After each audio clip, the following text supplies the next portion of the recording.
mga labing unang Bisrak band nga gihigugma kanatong mga Bisaya, ang Aggressive Audio. Sila ang banda nga nagpaluyo sa sikat nga mga Bisrak nga kanta nga sama sa Liar, Evil o Senior Citizen. Karon si Lula na sarang at pagpaparam, pagpulbog lipstick, magmaskara. Ya si Lolo Pertini Ang Aggressive Audio na organisar isip usa ka banda ni adtong May 2000.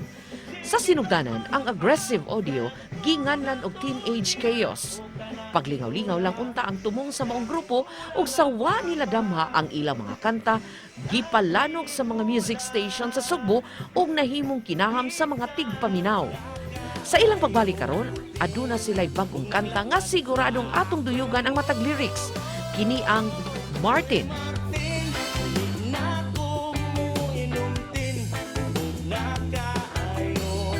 Karong buntaga, sayranta ang istorya luyo sa pagkamugna niini. O makauban nato sila sa programa o sa labing inila nga Bisrak Band Aggressive Audio. Mayong buntag, welcome sa GMA Regional TV Live. Mamahimo bang ma-introduce inyo kaugalingon o shout out sa inyong mga fans sa buntaga? Mayong buntag, mayong buntag. Buntag. Ako si Sydney, racing guitar sa Aggressive Audio, mayong buntag. Maayong buntag, mga kapuso. Ako si Joel, drummer sa Aggressive Audio. Mayong buntag mga kapuso, ako din si Chris, ang lead guitarist sa Aggressive Audio. Salamat kaayo sa pag-uban kanamo karong buntaga bisan medyo kuwangan tarong buntaga da labi na sa atong bokalista. Unsa may experience niyo kaniadto yang nagsugod pa mo inyong banda? Actually, nagsugod din mga 2003. And then we started with cover songs, mga kasi uso sa una nga kanta, among kantahon. And then, nag-audition mi sa kabar, di sa Mabulo. May sanbayan sa mga artist sa una ba. So dito may nag-start, gad nga, na-recognize na ilang may gidawat sa ba. Dito magpundok ang mga artist.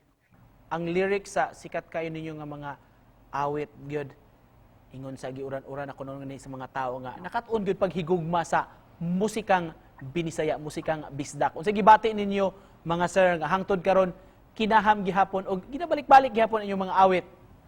Lipay kami sa mga supporter, labi na sa mga fans, ang mga elementary sa una, ang karon mga trabahantin na. So na-shock mi nga mga tiguwang na gud mi.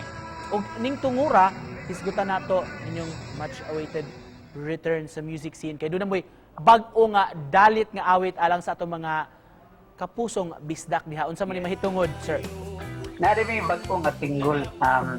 Hinaot suportahan gipon ninyo. Ang title ni kay Martin. Martin Quad ka ng isa person. Nga ako lagi ba ito nagkanta. Nga kuan siya na hinaot suportahan gipon ninyo tumabot karong I think October 1. Amoy lunch pagawat ang kanta. Unsa man ni mahitungod nga kanta, sir?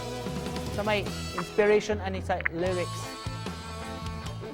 Ang matud pa ni Eugene, among vokalista, inspired ni sa ilang kilingan nga Martin Japon ang pangan nga kanang palahubog di kayo pero lili maoy palahubog di gid woldan anto dili mo ligid so which is more than inspired niya na timing pag nga naatin may kilingan nga Martin sa kilingan ako og naatin kilingan si Chris ang lead guitarist Martin Japon pareho gyapon mga palahubog ba. Can you please invite everyone to watch out sa inyong comeback music, inyong bagong single nga i-launch? Mga kapuso, mga Bisraker, mga fans sa Aggressive Audio, kung napamanggay mo, supporteri po namong kanta, nami kanta nga umaabot, entitled Martin, the launch karong October 1. Ug daghan sab kaayong salamat ninyo, of course, Aggressive Audio sa inyong makalingaw nga mga awit through the years nga kitang tanan gyud na familiar ni ini. Daghan kaayong salamat sa pagpaambit sa inyong talento mga kapuso. Aggressive Audio, salamat kayo ninyo, sir. Thank you, sir. Thank you. Thank you.